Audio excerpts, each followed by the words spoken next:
This is why you need to know about the dark side of war brides. These women, often young and hopeful, found themselves in complex situations that were far from the romantic tales often depicted in movies and books. During and after World War II, many women married foreign soldiers, becoming what we now call war brides. These unions were sometimes born out of genuine love and mutual respect. However, not all these marriages were as idyllic as they seemed. Some women saw these marriages as a means to escape their war-torn countries, while others were driven by more nefarious motives. While countless marriages were genuine, filled with love and hope for a better future, some were far from it. Let's explore the darker side of these unions, where deception and manipulation often played a significant role. Some marriages were simply marriages of convenience for immigration. Women tied the knot with soldiers not for love, but to escape the devastation of their home countries.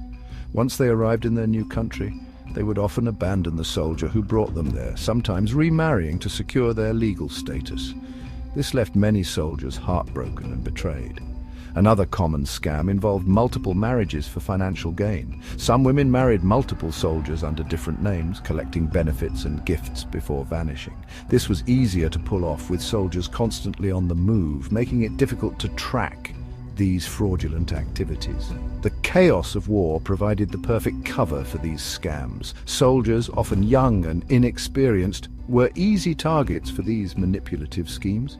Then there were fake pregnancies or false paternity claims.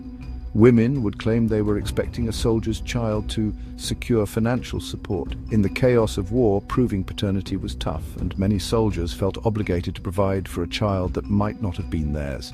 This added another layer of emotional and financial strain on these young men. Organized marriage rings were another scheme.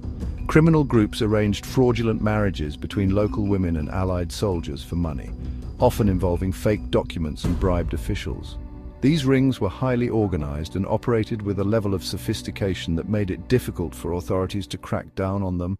Finally, there were the disappearing acts after marriage. Some war brides abandoned their husbands shortly after arriving in their new country, having married solely for economic escape or due to cultural and language barriers.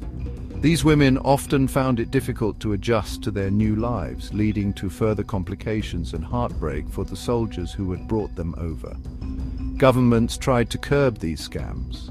The U.S. War Brides Act of 1945 expedited immigration but included background checks to ensure the legitimacy of these marriages. Some countries even imposed waiting periods for marriages to prevent hasty and fraudulent unions. These measures were somewhat effective, but